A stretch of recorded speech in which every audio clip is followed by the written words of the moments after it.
Welcome to the Mystical Playground, a space where curiosity, intuition, and magic come together. This podcast explores healing, shamanism, the Akashic Records, tarot, astrology, and many other mystical paths that invite us to remember who we truly are. Each episode offers grounded conversations with soulful insights, and there's an opportunity for playful exploration of the unseen. There's no dogma, just discovery.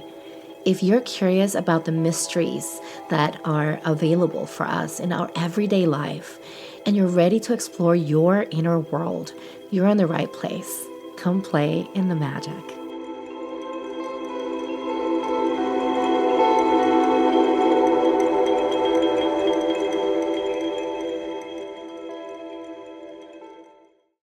Before we move on, I want to speak to you for a moment. If you've been feeling stirred up inside, maybe you're feeling tender, or you are ready for change, I see you. Sometimes we carry patterns that we can't quite name, emotions that feel older than this moment, or beliefs that don't feel like they're ours anymore. And you don't have to untangle all of this alone. I offer spiritual response therapy sessions, which is a gentle subconscious clearing process that allows me to work with your higher self to lovingly release what is weighing you down. There's no force, no pressure, just soft, intentional clearing.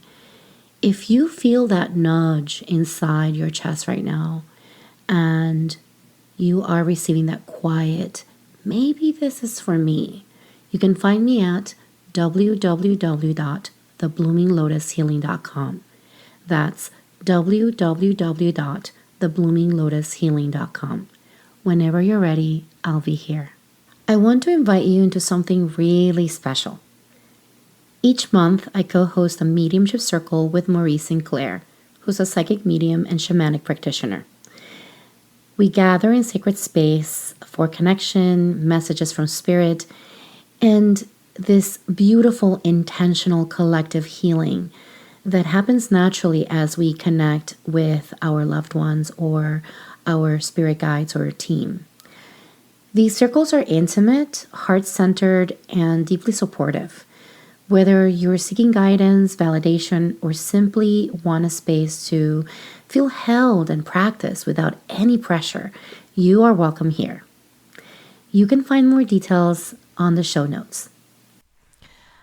I just want to take this moment to share with you my excitement and my gratitude for you to be here and listening to this podcast. It means the world to me, and your energy weaves into the excitement of what I am really wanting to create here and been yearning to create as part of my expression or my legacy to leave here in our spiritual community. And I just want you to really feel like this conversation is not just me having this conversation at you, but really give yourself permission to come in with an open heart and an open mind and take the time to think about how you can see all of these conversations that are happening in this podcast as a way of weaving in the magic of what we are discovering here into your own life. So today we're going to be talking about something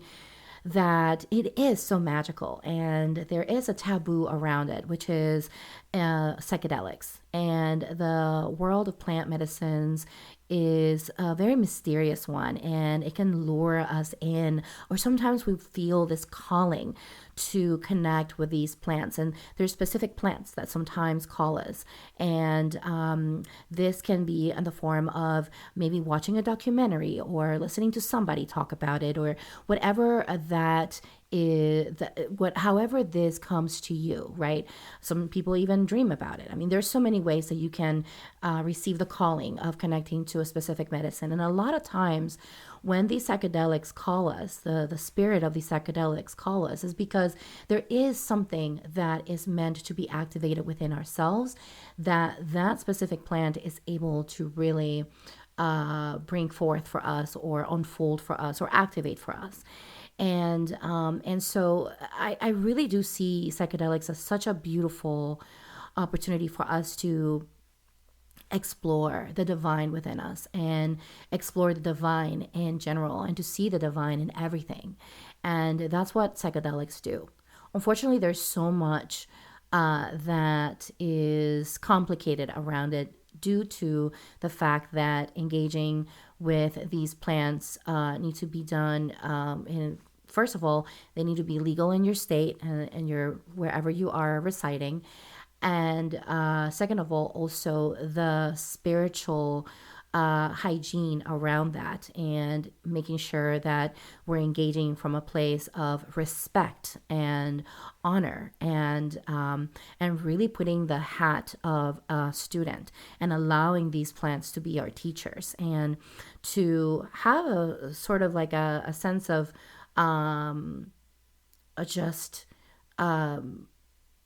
being in awe and deep respect for them is an important aspect that I personally feel, and I know not everybody is going to resonate with that, but that's the way that I personally connect with these plants, and it is a spiritual practice for me. It is a sacred practice for me, and when I've started researching more about how this is. How were these plants used around the world and in different communities, and these plants are all different and they all have a different spirit and a different essence to them, but all of them have this this quality of being a teacher and also demanding, I don't want to say demanding, but requesting respect. And so this is the reason why I naturally have yielded towards being mindful around them.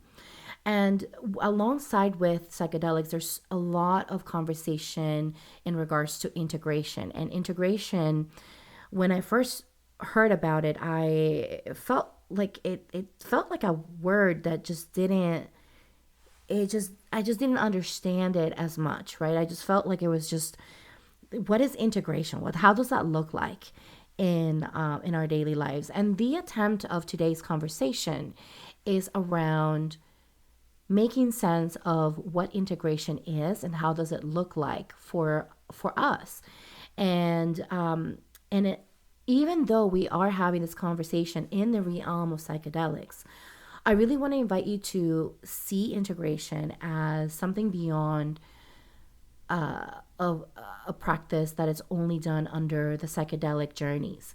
I believe that integration, and I personally have started practicing this aspect in my own practice as a spiritual response therapy practitioner. I tend to really invite my clients to not keep getting clearings over and over again without taking the time to integrate and feel into the shift and the changes that are unfolding for them, because then eventually just sort of becomes this like very messy and noisy experience, and healing is meant to be more so of an intentional and grounded process for us. So integration is not only important in the psychedelics world, but also I feel personally it's important for us to practice in our journey as we unfold in the mysteries of the mystical in our lives, and we practice healing practices or go to practitioners to receive healing. I want to invite you to really receive this conversation and see how you can apply it in your own life. And then on another note, I also wanted to mention before we get started that I left the opening meditation that I share with my guests in this episode, and I am interested to know if this is something that you appreciate and that you welcome in the experience of being in this presence of this podcast. And so please do let me know in the comments if this is something that you would like me to continue to leave into or weave into the podcast, and if it helps you. You could also skip it if you wish, but it is available for you if you want to sort of bring in this sense of ritual and this sense of intention and care as you engage in this conversation. So, without further ado, let's get started and connect with Jordan Rothstein, who is an integration coach and is willing to share so much with us today. Yeah, so I just want to take a moment, just let's just ground together. If you just want to just take this moment just to close your eyes or soften your gaze and just focus your awareness onto your breath and just setting this intention to just allow ourselves to connect to a stream of consciousness as we have this conversation and tap into our medicine, our internal medicine, and allow spirit to work through us. Um, Take this moment to thank the ancestors of the land for allowing us to live here on this beautiful space, this beautiful planet. Thanking Mother Earth, thanking our higher selves, as well as our spirit guides team, calling in protection and support, and really bringing the conversation and grounding it into our hearts, setting that intention in here, speaking love and medicine into the space. And I just want to invite you just to visualize your breath slowly becoming this lovely orb of light that starts to build up in your heart space, right at the center of your chest. And allow this orb to expand slowly as it becomes this ball of light that slowly makes way towards the expansion outside of your body, almost as if you're existing within this ball of light that is taking over within your body and outside your body, and setting the intention for this to be protective and supportive, calling in harmony, love, acceptance, clarity.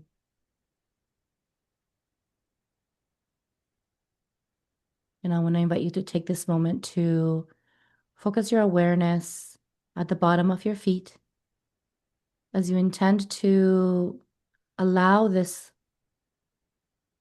lovely string of light to expand from the bottom of your feet deep into the ground, inviting in the connection with Mother Earth,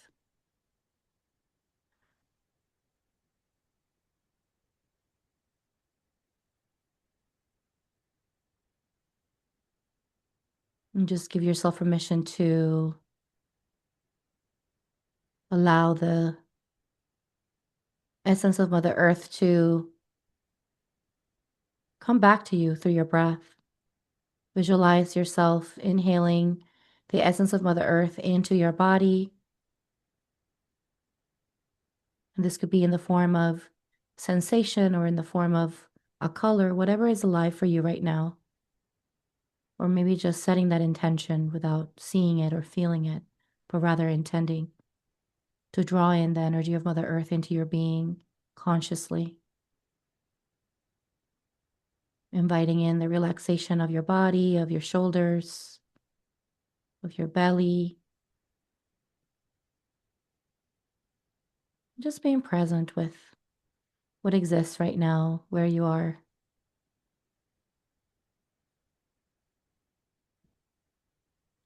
Set the intention in your heart of how would you like this beautiful conversation to unfold, and allowing yourself to release it into the ethers.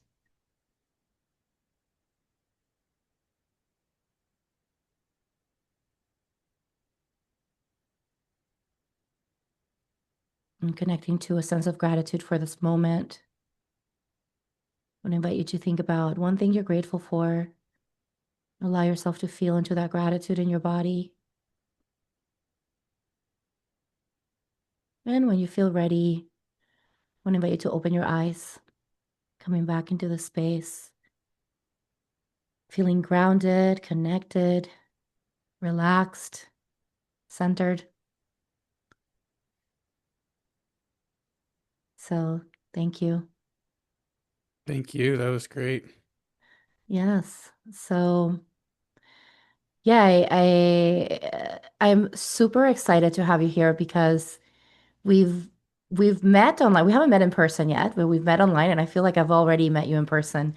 Um, I don't feel like it's necessary to meet somebody in person to really feel connected to them, especially when we're working with specific practices like what we're going to talk about today. I met you, Jordan, at a cohort, right, with Fungi Academy, and we were part of a big group that was sort of going through this journey of connecting to plant medicine, specifically with mushrooms, and really connecting to this beautiful opportunity to work with it with such deep intention. And I think that for me personally, in my journey of connecting with plant medicine, it's always been very intentional. And so anybody that participates in anything that has to do with deep intention with these medicines, they are my people. And so you're one of those people. You're my people. And so I'm so grateful to bring you into this podcast where I'm kind of really exploring so much more than I have before in my YouTube channel and the live streams that I've done in my channel, and being able to bring you in and weave in this conversation, which I've been yearning to weave in conversations like this in my channel. And I felt like because of the way I set the structure, I didn't get the chance to really bring it in. And so with this new podcast, I get to weave in these type of conversations, which I think are important. And not only they're important just in general, but they're a huge part of my own journey. And I felt like I wanted to be authentic in the way that I share myself into these online spaces. And I felt like me not sharing about this stuff and not talking about this stuff was sort of like hiding behind a mask. And so I'm so grateful I get to an honor that I get to have you here to have these conversations and grounded conversations, which, for those of you who are listening, you will find out very quickly that Jordan is a very grounded being who wants to bring a lot of practicality into the space of plant medicine. And then so grateful to have you and to bring that into the conversation here on the podcast. So welcome, Jordan. Thank you so much for being here. And I wanted to just first open up with the conversation of your own journey of connecting with psychedelics, like whatever you want to share here, of course, within the realm of what's comfortable for you. I'd love to get you to share so that people who are listening get to connect with your story and understand your approach and where you're coming from. Absolutely. And thank you so much for having me. I'm really excited to be here, excited to talk about these things. Like you said, I think it's really important. And it is kind of difficult with the legal status of these substances in most of the world, a lot of places in the world, including the United States. So, but they have a lot of potential, and yeah, I would definitely love to share some of my story about how I came to find psychedelics in the first place and why I think that this is such important conversations and work to be done. So, yeah, I mean, I found them kind of just as a kid. I stumbled upon it, and there wasn't a lot of information out there. Not in the way you really don't want someone to find psychedelics or go about it. You know, I just was totally young and reckless. I had no direction, no guidance. I was kind of just like, yeah, I wasn't doing it for spiritual or self-help purposes. I was just exploring and being a young kid. And with that, there's definitely a lot of risks and dangers. And this is, why the culture is so against these substances. But it doesn't need to be this way, and it doesn't need to be like, hey, you can't have them at all, and there's no benefit to it whatsoever. And there's lots of studies and things that are finding how useful these can be, how potent of medicines these different substances are. And kind of like creating this like, oh no, this is bad and you can't do it. It's almost like, when you're a kid and you get told you can't have any cookies, you want to go and try to get cookies out of the cookie jar. Like people are gonna use these substances regardless. We've seen that, the war on drugs doesn't really work. It doesn't actually stop people from using them. So how do so in that case we should really create safe resources for them and actually educate people so that they don't end up like me as a kid, just kind of using them in a reckless way. And I got pretty lucky, I made out pretty well. There was definitely some times where it didn't go so well, and it was not the best outcome. That it could have gone a lot better with a little bit of preparation and education and know-how. So, and there's a lot of other horror stories out there of things that have gone a lot worse. So, but yeah, when used in a controlled way, they're so incredibly powerful, and we've seen amazing transformations. So many people talk about even in one session, and it's not always like that. It's not always this immediate transformation, but it's just they're very useful tools in the self-help and self-growth and healing and so many aspects to them that are really beneficial for so many people. So there's lots of literature out there on that you can find. But yeah, how's that? Yeah, no, definitely. Thank you so much for sharing yourself. And yeah, I think that what I really love about your story with connecting with these medicines, because of course you have you've been through not just mushrooms, but you've explored different psychedelics, and I admire you for that. I still haven't been able to do that myself. I've been a little shy with some of the psychedelics, and so, but I think personally, for me, just to witness you and sharing your story, because I've heard your story many times before, especially when we were in the container with Fungi Academy. I One of the things that I really loved about your connection with psychedelics was the fact that there's this playfulness that you've been able to explore in these environments, which I didn't necessarily get to do myself. So I think that the way that or the gateway for you, which was more let's say a fun time, I think that there's also so much medicine in that too, right? Because yeah, they're connecting to our inner child and being able to see things from a place of joy, and we know the mushrooms really just they really want to connect you with that. They want to connect you with that sense of joy, and they remind you of that, and they're very playful. And so I think it's just so beautiful that you were connected in that way. And regardless of the fact that they're not, let's say, in a more serious note, in the way that you connected to them, I think there's still so much value in the way that you've been connecting to them in that sense. So I think that in itself is just it's powerful. And I believe that I personally believe that the people who connect with psychedelics, however it is that they ended up connecting to there is such a divine purpose, right? Like I'm coming from that perspective as somebody who works in the Akashic records and sees things from that higher perspective. There's so much that the soul kind of signs up for that like almost like self contracts, right? Like sometimes we have contracts with other souls, but there's also like these self contracts that we kind of sign up for ourselves, right? And so we're meant to experience things in a specific way, and there's medicine in that. So I kind of wanted to mention that because I think it's beautiful that you've done that, and I admire that, and I think there's a unique value to that you could potentially share whenever you're sharing your own medicine with people that could potentially even change the perspective for some. Maybe somebody that's coming in from a more like serious perspective, they get to hear your stories or they get to see your perspective. It can potentially shift, right? That perspective for them and see it from a more open and playful place, right? And so I just kind of wanted to hold space for that because I think sometimes especially when we're looking at these medicines, and there's so much conversation around making sure there's safety and making sure there's all of these things. We're trying to make sure that I think that what the industry is trying to do here is to make sure that there are safeguards so that people are in fact engaging with these medicines in a way that is intentional, in a way that is that it actually is going to bring change, lasting change in their lives.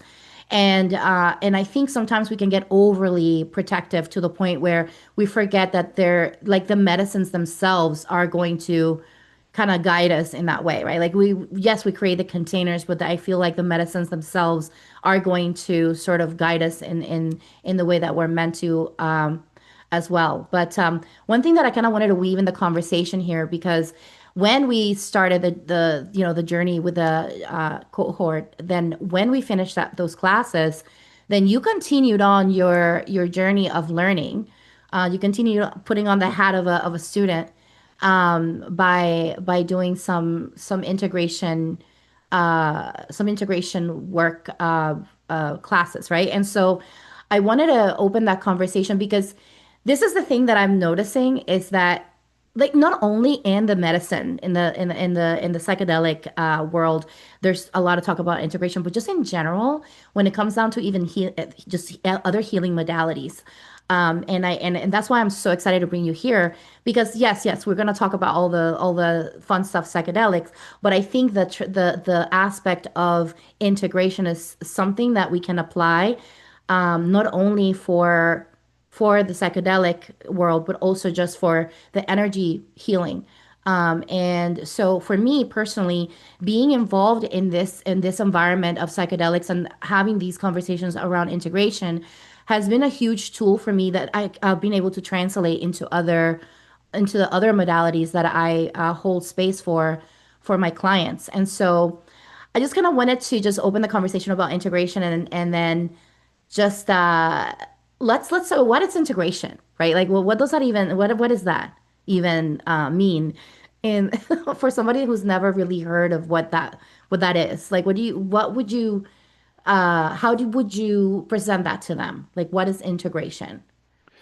Yeah, yeah. And so I mean there's a lot there. So I'll take a couple. I will answer that, but I'm going to take a roundabout way to get there. So like you said, a lot of people, their first time using it is just strictly in this therapeutic, really structured, medicinal approach. And I came in from the complete opposite side. I wasn't even looking for that. I was just, again, being a kid that wanted to experience different drugs um, and yeah, but so for one, intention wise, you're right. Doing these things for play and curiosity, I think, is absolutely a valid intention. The important thing is that you are doing it with intention and in a safe way that is controlled. And so it does, control for things that, could potentially go awry. But there is a ton of value there in healing and growth in just having fun and playful experiences, especially for people who maybe haven't been able to access that state in their normal day-to-day life in a long time. But yeah, so I was kind of just doing these things and I stumbled upon these therapeutic benefits. I was doing them for recreational, and then sometimes you're like, oh, well, it wasn't so recreational, but I got something out of that, expanded my mind to new possibilities and things like this that again kind of just happened as a quote unquote side effect of me using these substances. So, but the problem was I've used them quite a bit over the years. I enjoy it, but I wasn't really integrating these experiences and a lot of these insights and things that I was receiving. And so what integration really means in this context, it means a lot of things at a very broad level.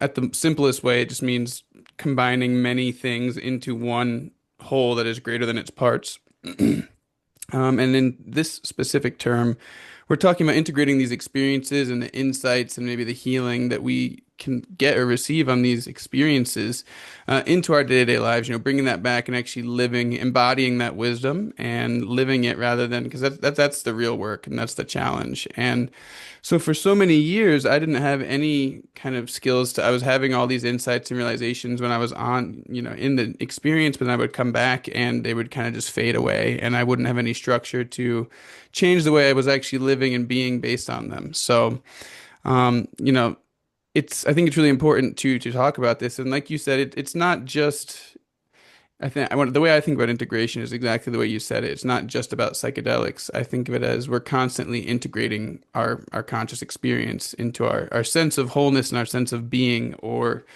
ego. So it's going constantly, and this happens automatically, and we can either take an active role in it or just kind of let it passively happen and be formed largely by our environment and what happens to us. So, I kind of realized this to some degree. It's interesting because I've been using these substances for so long, but I'm still newer into this more structured therapeutic world. And one of my goals, in addition, is to actually bridge that gap because a lot of people that think, the way I was introduced into it is completely reckless and out of control and dangerous, which in a lot of ways it is. But there's better ways to go about it. If people are interested in exploring these things, we can educate them about it. We can say maybe if they're younger, be like, oh, you can do this, but you should wait a little while. Things like that, rather than just pretending like it's this horrible thing that you can't talk about and you can't do, and etc. So, I think, oh yeah, and so I wanted to go that's what I want to do. I want to educate people about these things so that they don't make the mistakes that I did, so that they can, if they do have experiences or are curious, they can do it and experience these substances in a safe way. And so I, went on to get more trainings and learn more about how to do this kind of work. And it's had a huge impact on my own life. And you can still integrate experiences from years ago. It's still all in there. It's just about what are you going to do with that information that you have in your mind, those memories, and actually implementing it into your day-to-day life. And so they're just psychedelics are just one of many tools on this path of healing and personal growth. They're just one tool in the tool shed, really. And yeah, depending on your beliefs, you might say that you're drawn to them naturally. Some people seem to be drawn to them or curious about them.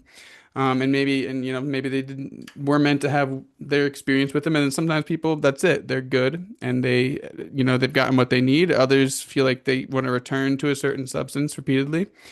And then you've got people like me that just, stumbled upon it and enjoyed it and has been inspired by their potential so I want to move forward and help other people experience that and the potential healing and growth benefits. So, yeah. Yeah, that's so beautiful. And I love how I was just recording another podcast episode today, and we were talking about structure. And I thought it was just so beautiful that you brought in that conversation. So that kind of weaves in really well with the theme that we have going on, the whole structure part, and then being able to create sacred space with these medicines is it's such a beautiful way to weave that intention. And then I'm assuming it also helps with the integration process, because then when you have an intention, then you can kind of like weave in that intention into what you're trying to do. Even though we all know this, those of us who have worked with medicines, that the medicine will give us what we need, right? Like we will get these aha moments that sometimes are just so left field. It feels like it's left field, but it's really just what you need at the moment, right? It's just exactly what you needed, and that you're going to be integrating. But one thing that I have noticed, that even though it feels left field, it really isn't. It's still related to the intention. It's just that it's just something that was just so locked up in the subconscious mind that we couldn't access that aspect of ourselves, or that part of ourselves that needed tending to, until we took that medicine, and that our egoic mind could just just sort of like drop down, and us be able to just hold space for those parts of ourselves that are absolutely needed to be held and received. But I kind of wanted to ask you too, like, because I know that you've been working on integration tirelessly for, I think, almost 2 years now, or is it a year? Uh, you've been working on it for a while. You mean training, the Training, yeah, classes? yeah, Yeah, about a year and a half. year Yeah. and a half, yeah. Yeah. Yeah, yeah, I know it's been long, and I've been able to sit in circle with you, in integration circles with you, and it's just been so transformative and beautiful to access these parts of myself just by your gentle guidance. And it's just been really beautiful to also witness you hold space for others. And I would say, what do you think integration looks like? Like, how can we explain this to people? How does that look like in the practical sense? Yeah, that's a big question. Like we said, this is a pretty broad term and very vague. So there's so many different answers to that question, and it's going to be different for everybody. Your approach. Like I said, I'm still, I mean, usually when you have a powerful experience, you could still be integrating parts of it for years down the road, if not your entire life. Still, there'll be moments that, little bits of the experience you'll remember, it'll come back to you, and you'll still continue to integrate that. So, as I said, to some degree it's passive. To some degree it's like eating food. You don't consciously need to think about digesting your food to get the nutrients out of it, right? So to some Right. degree, our subconscious does a lot of the processing, and that's an important part of it as well. And just being really slow and patient and kind of allowing that to happen too, and not taking any actions too quickly after you have an experience or have big insights. You want to kind of give that food time to digest that information. And it's also, just talking to people if you feel called to. Sometimes you might not want to share all of your experience, but other times I found even talking to people, talking about the experience in general afterwards can be even more valuable than the experience was itself. You can get such big insights that, again, you can bring into your day-to-day life or create a plan around how am I going to bring this into my day-to-day life that really has a much more lasting impact than just that, few hour session.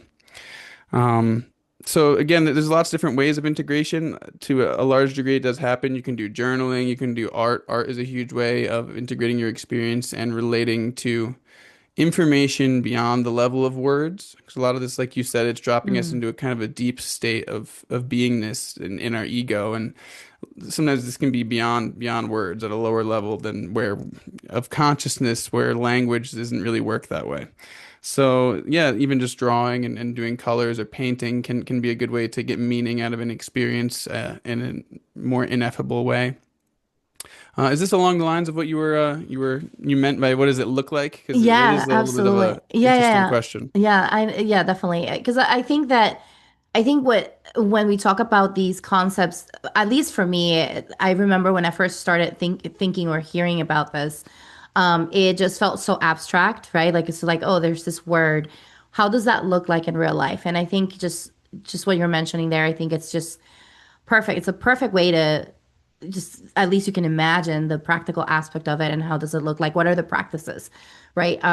So I wanted to ask you too in regards to these practices. After we go into this place of releasing all of this information on paper or maybe in a circle or on a painting or whatever that looks like for us individually. Do you feel that this is where it ends, the integration ends, or do you feel like this is where it begins? Is that where it begins and then it just starts like we just start applying these changes, these shifts in our daily lives? How do you see that, kind of like panning out in this process? Yeah, I mean, so I really look at integration as it's a never-ending process, optimally. It could apply to an individual experience where you feel like you've gotten most of that experience, like what you're going to get out of it, and you've applied it to your life in the ways you want. And you could say, that one piece of integrating is done.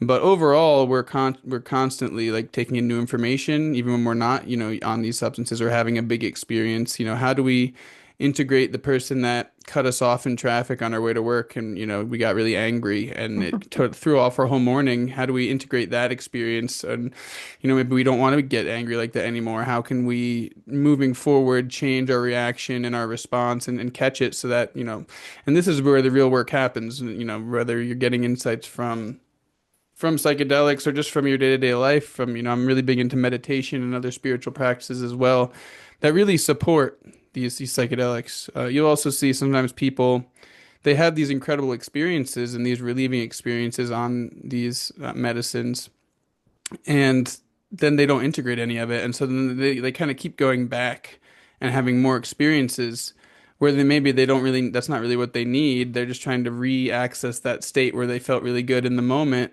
It would probably be helpful for them to actually take some of that original experience and try to work that into their day-to-day life so that they're not craving that escape using these substances anymore. So yeah, there's a lot to it, but as far as integration, I think integration is, a never-ending process. I want to have an active role in the story of my life, so that's really what it comes down to: is do we want to be able to choose who we become and our habitual responses to things, or kind of be enslaved by them in a way? Yes, I commenting on what you're mentioning, that it's something that we witness a lot in these environments where people tend to go back to taking the medicine more than one time, hoping that they'll feel better. And a lot of times you do. A lot of times you do feel better. You kind of get a relief or a release energetically. But then, how is this showing up in your life? How are you practicing self-reflection or practicing some sort of self-awareness so that you can look for ways to start shifting the your everyday life into a more a balanced expression, especially when things are not necessarily in the best space. Maybe you're going, and I think that's another thing that people experience is that you have these really profound experiences that are just, you're just so elevated. And then when you come back down to reality, it can be very jarring because you're coming back to the reality of your everyday life and maybe even the environment, back to the environment that you were in that could potentially be an environment that is not supportive and not nourishing you into a place of expansion. And then you come back into these spaces and it can be very jarring. So then that's when you really have to put in the work to start making those changes. And that's where I think the practical aspect of this work that you do is where it comes in. I remember one time we had a conversation about about how I had this realization in regards to my body image, and this was about a year ago, I think, and we were talking about how things were showing up for me in regards to the resistance of me taking care of myself and nourishing myself, and there's like neglect and things of that nature that I've experienced growing up, and then sort of like that just became my identity, and then from that also experiencing the experiencing the reflection of that identity in within the relationships that I was choosing as well, that were kind of just reflecting that back, and then creating this sort of like this loop where I've been existing, right? And then you kind of broke it down for me in such a way. It's like, okay, well, how about you promise yourself to start taking XYZ action. How often can you take this action? How many days a week? What days are you going to choose? Like giving yourself these little tiny steps. Like that was such a beautiful way for me to just be present with the actionable steps, so the practical, the real daily life stuff that you have to do to get yourself where you need to be. And I'm still integrating that, right? And yet it's there on the foreground and on the background. It's like, okay, this is what I can do today for myself. This is what I can do. What can I do today to nourish myself, my body? And then that's always on the on the foreground now, thanks to that conversation with you. And so it's just so profound, and I know that this is going to be personally for me a journey, like just it's a long journey for me, and I've accepted that. And I think sometimes what happens with people is that they think that, oh well, I did the plant medicine and I should be healed now. And it's just not gonna happen, right? It's just not going to happen that way, because the way it works is that, our mind is so complex. We have so many ways that we have been programmed. And I say this over and over again, and this is what a lot of people are going to hear on this podcast. We're programmed in so many places, from the time that we're born all the way to when we go to school, and also like interactions that we have, and like the profound experiences that we may have with in relationships. Those can program us as well. And so there's so much complexity in that, in our mind, that to say that it's one and done is just sort of, to me it's laughable. Because at the end of the day, it's just not going to work in that way, because the way that we are now did not happen in a linear fashion. It happened in a very complex, and ups and downs, and highs and lows, and lefts and rights and or maybe even knots, right? That they're it's just messy.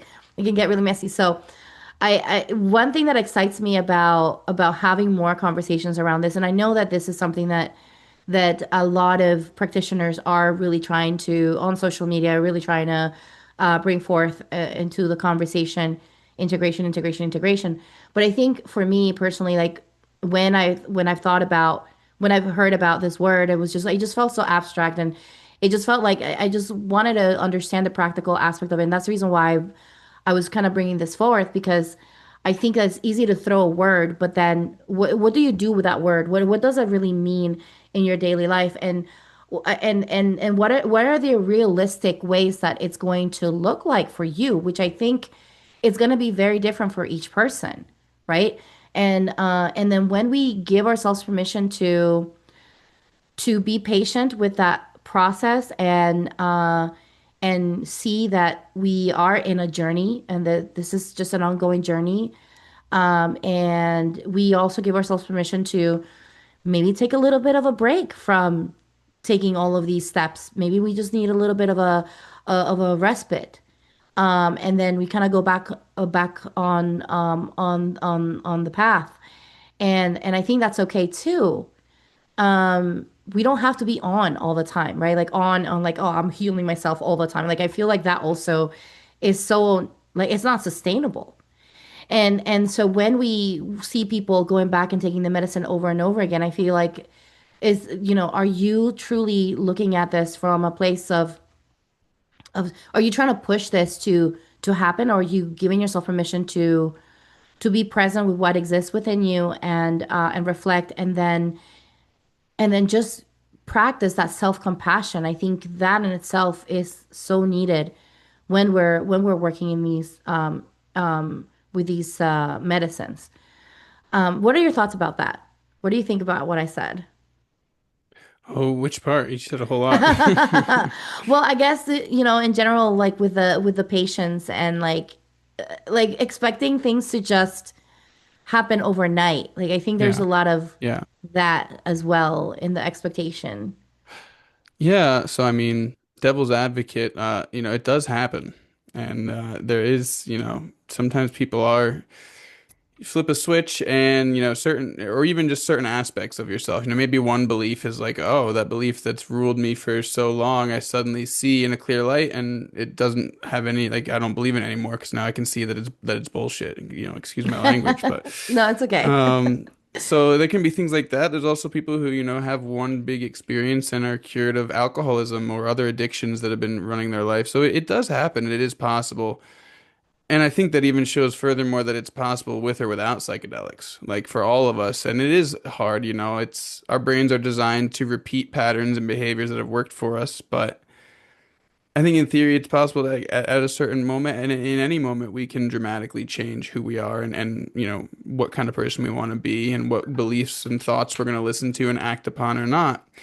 It just takes a lot of awareness and it's really different for everyone in every moment how much, like I said earlier, sometimes people maybe gone most of their life and they've never tried them and there's one specific thing that they're struggling with now that maybe they think that these psychedelics would help with and they take the psychedelics and they do get help on that specific thing and then they're good, like they don't have any calling to go back to them and they got help with that one thing and it was a really good meaningful experience and that's all they needed. And then there's other people that are called back to it more and then there's people that are maybe going back to it more than is what's good for them or not for the best reasons or how do they're not going to accomplish what they're trying to accomplish. They're looking to force that state or to return to that state. um yeah, it just depends too. I've thought about it with myself and being like you because I enjoy going back to that state and I have a lot. And there's some people that say, once you get the message, hang up the phone, which is saying, stop taking the psychedelics once you've received the message you need. But there's other people that disagree with that or that might say like, why is that the case? So it's really all just varies person by person and situation by situation. But yeah, I think that a lot of people could go into these experiences. They'll read about all these amazing stories of people who did change in one session dramatically, or these things people saying like, oh, it was like 6 years of therapy in 6 hours, maybe to some degree, maybe at certain points, that's a pretty vague claim in general. But yeah, people go in expecting that they're just going to be healed or cured overnight, and maybe to some degree, but there's also change takes time and it takes daily effort, and for a ton of us, for all of us, even those people that have big transformations, it's still a daily thing, and there's still, like you said, other aspects of ourselves that, okay, and well, my alcoholism is gone now, but I'm still not a perfect being, obviously. So, Yeah, definitely.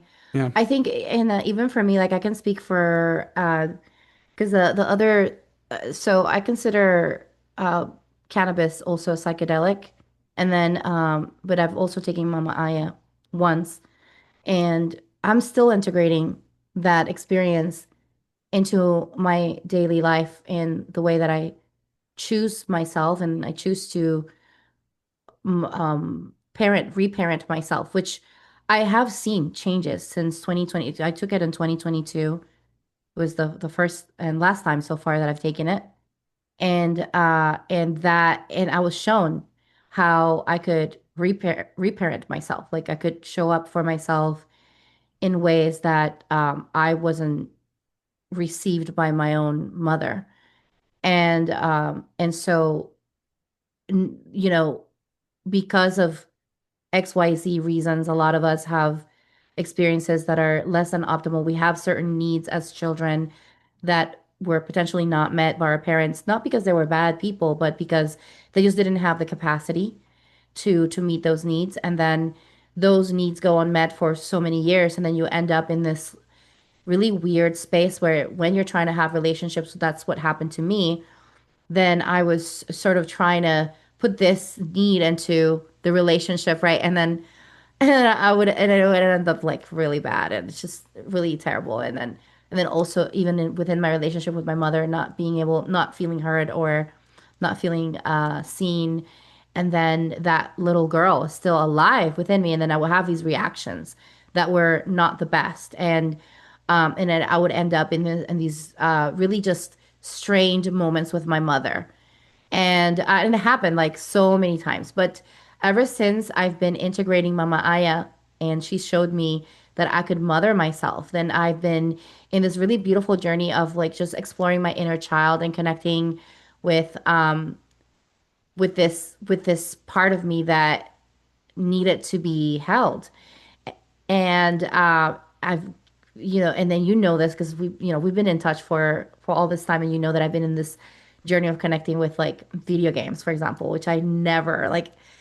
I would like if you would have known me before this time, you would have been like, "What is going on with you, Jakara?" Like, um, you video games, like I don't understand. Like that doesn't compute.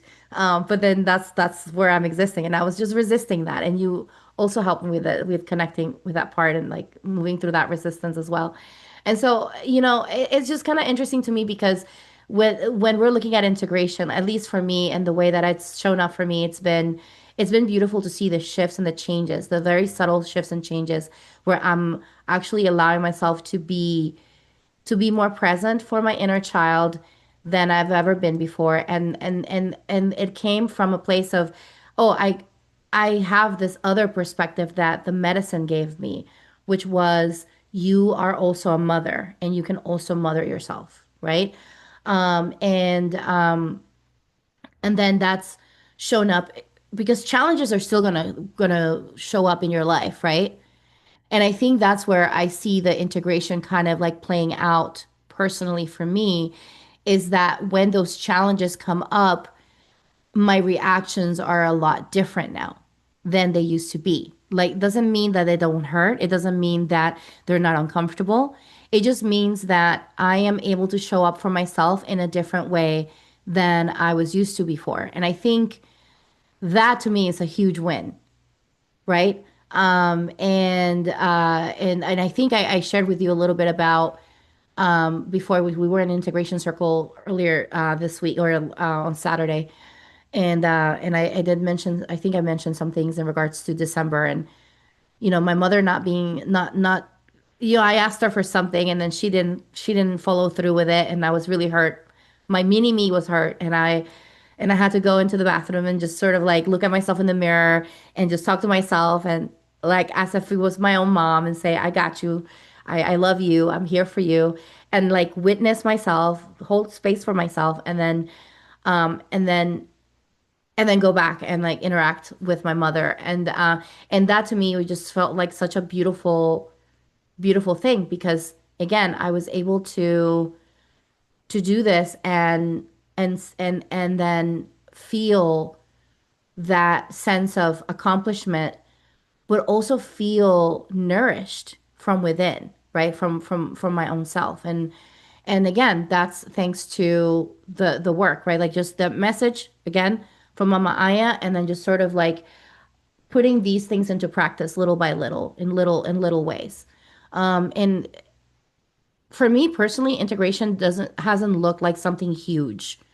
Like, like how you mentioned, like, oh, somebody just, stopped, they stopped drinking, or like for me, integration has been so subtle and so I would say like it's been like by layers, if that makes any sense. It hasn't been, oh, everything is happening at once, boom, boom, and I'm a new person. Like that hasn't been the case for me. And so, but I can understand the perspective of like other people may have like that, like it's like a whole like 180, right? And that's amazing. And I think it's a good and I love that you're mentioning that because I think it's a good idea to be mindful of when we're, especially for those of you who are listening to the podcast and maybe you've never taken psychedelics and you're thinking or you thought about it and you've heard all of these things.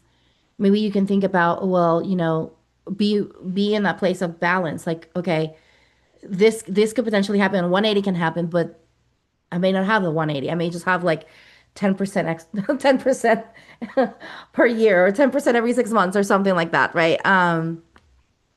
Or So not yeah. even that if you don't, integrate it and do the work afterwards. You could just lose the insights that you gained from it. So Yeah. it all depends on what you make of the experience. So Yeah. Yeah, that's true too. And do you think like do you feel that integration in general can be done by yourself? Do you feel like that's something that people can do on their own? Or do you think that having guidance is optimal, or what are your thoughts about that? yeah, so again, it's really gonna there's no right or wrong answer to that. I think just based on the nature of the human experience, a large amount of our integration work is always going to be individual, no matter what. Like you said, you can't keep yourself from digesting your food, right? Right. So a large amount of it is going to be, it's going to be automatic no matter what. Um, and yeah, so I mean, there's a couple other things I wanted to mention. So, I mean, it can be really helpful to have somebody like when I help people do integration or lead them through something, I'm not doing the work for them, or I'm just really providing a container for them to explore their own internal experience. And ideally, I want to teach people to be able to do that with themselves without guidance or without, somebody else to guide them through it in real time. Because then, then you can fully do that work on yourself in real time. And like you said, it's almost like you have a separate being within yourself or a parent or your own coach or guide. You are your own guide at that point. But even the people who are the best at that, sometimes we still need that outside perspective or that other person to kind of, again, just mirror or reflect back what we can't see about ourselves as easily. Um, so yeah, but I mean, I'm really just facilitating them doing their own work. I can't make anyone change or force anyone to do anything. They have to want to do it. They have to want to change and want to improve and implement things in their lives in a certain way. It really just depends on that's a huge part of the whole thing. Somebody with, you could say, maybe somebody that doesn't have the best moral values that some of us would agree with. Maybe they're really pompous and greedy and stingy and get angry a lot, and have a really high sense of self-importance. Somebody like that may take psychedelics and could potentially, it could even amplify that within them if they didn't get, depending on what they went through, it could make them worse. You know, it could make them even more self-absorbed because Mm. it amplifies these things within us. Or they could, you know, double down on all these ideas, whatever their reasoning is that makes them think that they're, you know, the supreme over other people, that could just be amplified. And they could even be even more convinced that those things are real. So, integration is really important. Intention is really important. Because it's not just gonna, you know, by no means is it a magic pill that's gonna cure everything. And even with those people who saw a huge shift almost immediately, they're still a complex human being with so many other aspects of their lives, you know, that they're still gonna need work. Like you said, we all are gonna go through ups and downs in life. No matter how good you have it, there's gonna be things that are painful, and things that are hard and challenging that we need to work through and improve. Um, and that leads to another like point I wanted to mention about this kind of reparenting idea and this idea of that we're constantly integrating. Even as soon as we're born, you know, as a child, we're integrating our experience and we're taking in all this information and all putting together in how our worldview. And so a lot of these things from our childhood, especially these painful experiences that everyone has because they're just a part of life, uh, shape us and we integrate that before we even know what integration is or that we're doing that, you know, and we process these experiences. And these painful experiences, we find a coping mechanism that makes that easier to deal with. But then and that might help us in that moment as a child, but as we grow older, these things don't help us as much anymore. And but they kind of just run on autopilot, you know, and so that's where this work is really important is and psychedelics can be really useful as well as because when these things run on autopilot, it's hard to see them. You know, they're just happening and we don't understand that we get angry at somebody or, you know, get defensive because we were criticized as a child when we were just trying to, you know, learn how to do something. And so now we get angry anytime somebody even says the slightest remark to us, something like that. We might not be able to see it in our day-to-day life. We just, you know, we go through our life, but then when you take a psychedelic and you kind of gives you this ex different perspective of these things. You can see things like that, become aware of them, and then that gives you the ability to change them in the first place. So, I don't know. I think I'm rambling at this point. There's kind of a lot of different little points I wanted to make sure I hit at some point. So, Yeah, no, and that's fine. I love that you're sharing that, and it's so interesting, right? How we just access these parts of ourselves that were they're not dormant, but they're dormant to our conscious mind. But they're what you were mentioning, right? Sometimes we have certain reactions and we're just in that existing in that place of reactivity, and psychedelics can help us access the pain point of where that's coming from and even shift some of that and hold space because again a lot of times when that's happening it's because it's a situation or a moment that generated pain and then being able to hold that the part of us and nourish it back into a loving and compassionate place, right? I think it's so important, and I see so much value in psychedelics and in the shift of consciousness that they bring to people.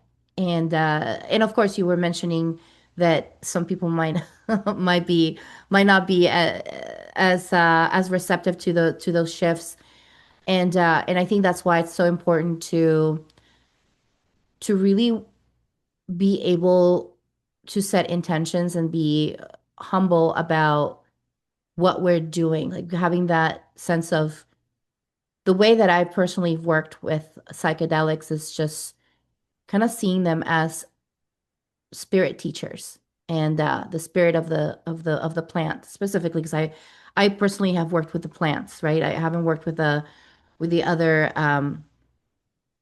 with the other versions of psychedelics. Yet I believe there's still that it's still a spirit because they do derive from plants anyway. Um, Especially LSD. It's still related to a mushroom. It's just that it's just processed and refined, but it's still to me it's just it's sort of like alchemy. It's alchemized into this substance, but that's the spirit of the of that specific energy. And so I think that when we are connecting to these beautiful spirits and we are allowing ourselves to see them as teachers and we come to them, and that's just my personal practice, right? And we come to them from a place of just, please teach me the way. How can I open my heart? How can I approach my life in a way that is more aligned with love and compassion, and show me the parts of me that are not aligned with that. And that's typically how I work with them, is that I ask them, please show me the parts of me that are hurting so that I can hold space for them. And it's been such a beautiful experience for me because I've been able to connect with parts of myself that were hurting very deeply and I didn't even realize, and that they were there, because in your everyday life, you're just operating, doing your routines and connecting with people and going to work and you're doing your thing, and there's these pain points that are there, but they're just, we're not conscious about them. And then when this comes to the foreground, and we're able to witness them, I think that in itself, just to witness it, is so powerful, because it is bringing it to your conscious awareness, and then now you know what it is, and you can put some sort of understanding into it, and then consciously start working towards the uh the process of healing that, especially when it's brought to the foreground. And if they're coming to the foreground, is for a reason. And going circling back to what I was mentioning in regards to these medicines, they give us what we need. Yes, we set these intentions to connect to them, and we sometimes expect, like, I know, for me, when I first started, I was like, oh, I expect this and that, and then I was sort of given something left field. But then I later, as I started integrating, I realized, oh, well, actually, this is not left field. This is actually related to that intention. It was just that specific part that I wasn't seeing, that I couldn't see. So then now it's showing that to me, so I can work with that. And so I think that's where sometimes it can get a little confusing for people, because the things are being shown are not what you expected. It's just so unexpected. But that's the whole point. It's because it is in the subconscious, and that's we don't access our subconscious unless you're doing it consciously through hypnotherapy, or you do maybe dream work or things of that nature. And a lot of people do access their subconscious in that way, because you don't have to necessarily use psychedelics to access the subconscious. There's so many other ways. But when you're consciously connecting to your subconscious, then it's a different thing. But what I like about psychedelics is that, yes, you are consciously connecting to your subconscious, but it just like pushes through like the things that you need like right away. At least that's been my experience. And so yeah, and so I'm so eternally grateful to them for that reason. And yeah, and I just think that when we look at these medicines as a tool, right? Just as a tool, just as if you're looking at meditation as a tool, you're looking at journaling as a tool, and when we look at them as a tool, then we're able to come to them from a place of just just being a student to that teacher, of I call the spirit of psilocybin, right? That's one of my teachers, and then you have Mama Aya, that's a teacher, and when we see them from that perspective, we're able to really find some profound aspects of ourselves um, that are ready to become part of our medicine. And the deeper that we connect to them, I've personally felt that the deeper I connect to these parts of me, the more I can hold space for others. Um, and also the more I can have compassion for others as they're coming to me. And that's not something I've noticed too ever since I started taking psychedelics, how people just naturally want to talk to me because they can tell that I have container inside of me. I have a container. I can hold space. the deeper we go within, the deeper we can be there for each other. And I think we need so much of that in the world right now, I feel like. Um, and that's the reason why I love what you do, because these containers are so impactful, and I think people crave that. People crave to be held and to be seen and to be received. And there's not enough of that. Like I think that there's so much output in the world, right? Like it's just, we got social media, we got, we're constantly receiving information, but then yet we don't have enough places for us to kind of like just allow things to just unfold and talk through.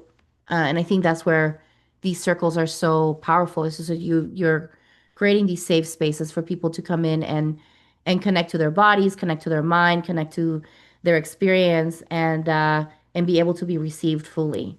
So thank you for that sacred work that you're doing. Yeah, I mean, I think my best understanding of it is I'm really just like a little kid that wants to play and have fun and be friends with everyone, and I want everyone else to be involved in that too. So just doing my part to make that world a reality the best I can. We only really hurt people when we're hurt or when there's those parts of ourselves that are hurt. So the more we can heal ourselves and love ourselves and be coming from a place of love, the more we can, like you said, spread that out to others. And then they can in turn continue to spread that, and we can, I really believe in a world of play and harmony and a lot more joy and happiness than sorrow and anger. Still be some of that, but I think we can shift the balance. So Yeah, definitely. I consider you one of the divine masculines that I know in my life here, here now on this earth, here and now. I see you, and I just it's just so beautiful to witness, and I'm just so honored to be able to not only just be in your presence and participate in the circles, but also just to be able to hold space for you as well and to be reciprocal in that way. And I think that for me, it's just been very satisfying to do.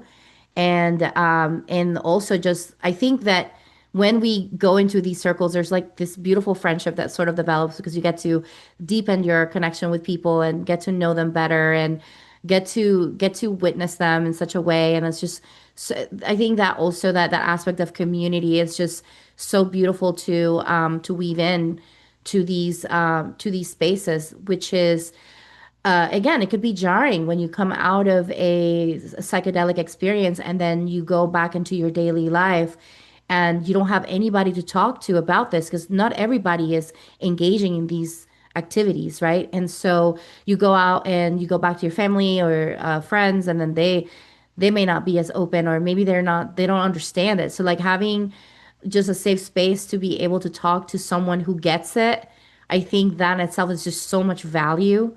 And if we look at which, this was something that we learned at the journey cohort the journey work cohort that we participated on a few years ago, when we're looking at the Oaxacan communities, they're sitting in psychedelic and with the mushrooms in community, entire families coming together and sitting in community, and so like everybody's in that energy. So it's a lot different, right? The way that they're able to integrate because it's just integrated into their lives, into their culture, into the way of being and the way that they're doing things.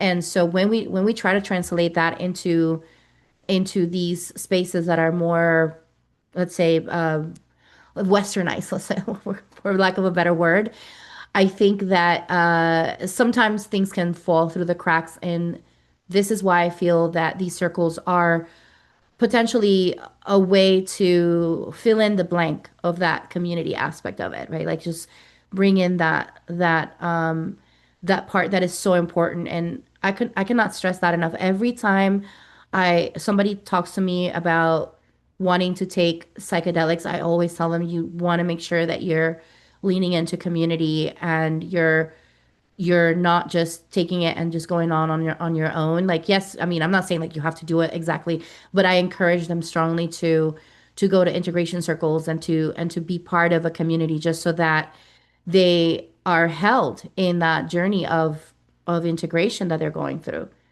Um, especially when things get a little difficult too. I feel when you kind of get stuck in the energies, maybe you're feeling a little like things are a little difficult. Having a safe space to share just that, and even being able to witness others as they share, that can be so medicinal. Just witnessing others and their shares, and then also you sharing and being witnessed, that in itself also is medicinal in itself. So, yeah, I cannot express that enough to people to really like engage with when they're considering engaging with psychedelics in that way. So, but here we are at the top of the hour, and so I do want to start closing out the conversation. And I guess I just wanted to ask you for just as a closing statement, what would you recommend to somebody maybe that they're considering taking psychedelics and they're kind of just they're trying to figure out what to do and how to integrate or how to practice that integration after uh they take the medicine, whether it is through microdose or macrodose. What do you recommend for somebody that would would want to do this and in a way that's easy for them and maybe just like ease them into it as an integration coach? Yeah, so I would say that I kind of take a four-stage approach to the whole thing, and the first stage of that is education. So you can never know enough or learn enough. So I really recommend reading as much as you can about psychedelics, about how they've been used, traditionally and otherwise, how the different popular psychedelics differ, or at least specifically the one that you might be interested in. Just read as much as you can about that. And like you said, I also would not necessarily recommend ever taking them by yourself, especially as a first timer. The optimal scenario is to do it with someone who's trained, a trained practitioner.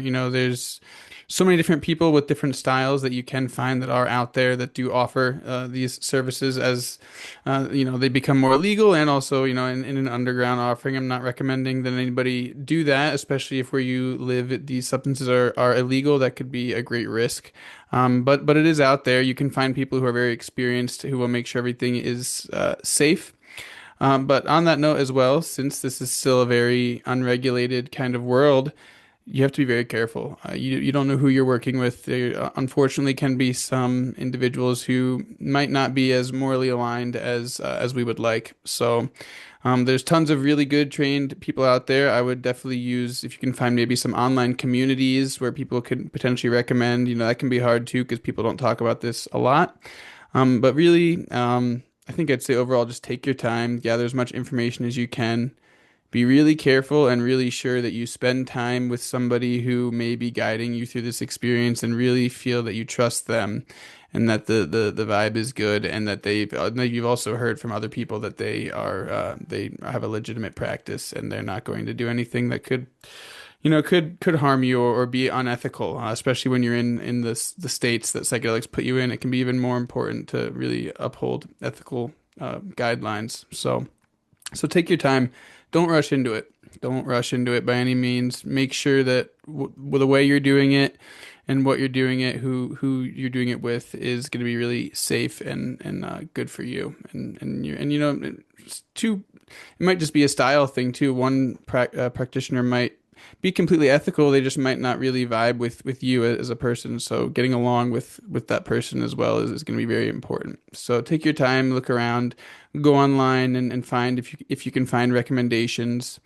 I think that would be my starting point. There's tons and tons of information online about all of this. So yeah, I think that's pretty much it. Yeah, thank you so much. And yes, one point that you're mentioning in regards to the compatibility with a practitioner, I think that's very important.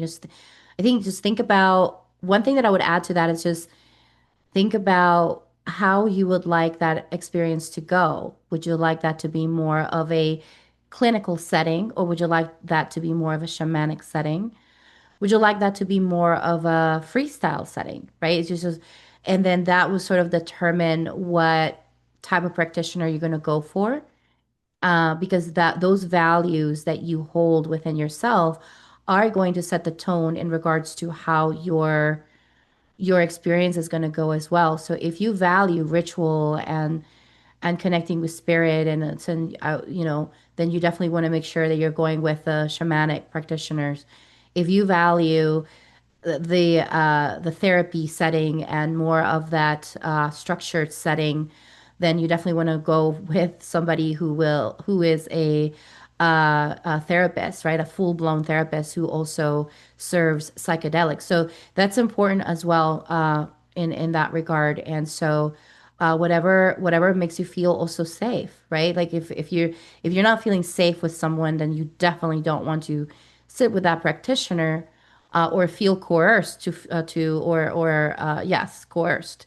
That's the for lack of a better word, to sit with that practitioner, because at the end of the day, you are going to be in a vulnerable state for a certain amount of time, and you want to make sure that that your mind is safe, that your physical, mental, emotional, spiritual aspects of yourself are safe and held and contained in a lovely way where you feel fully into it, and you're able to really explore deeper into your mind without having to worry about all of these external factors that are just so unnecessary to have to deal with. Like it's not worth it.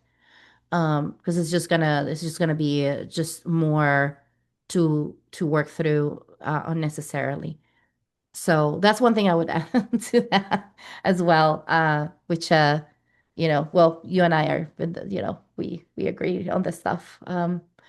So all right, well, I just want to thank you, Jordan, for being here, for just participating, and you've been witnessing my journey of creating this podcast. This is going to be the second episode of the podcast, and so it's just so lovely to be able to have you here and to just uh just be part of this playfulness that I am allowing myself to be part of in this way. And I love that we got to play in this conversation. And thank you so much for what you do. And I will be sharing Jordan's information on the show notes. So I will be, if you want to connect with Jordan and maybe you've taken in already psychedelics and you want to explore integration in a more structured and a way, a setting, then you definitely want to make sure that you check it out. I can definitely attest to his work. I've been part of his circles for a while now, and they're amazing. So definitely consider joining Jordan for that. And so yeah, I want to thank you again, and namaste. Thank you so much. And thank you for having me.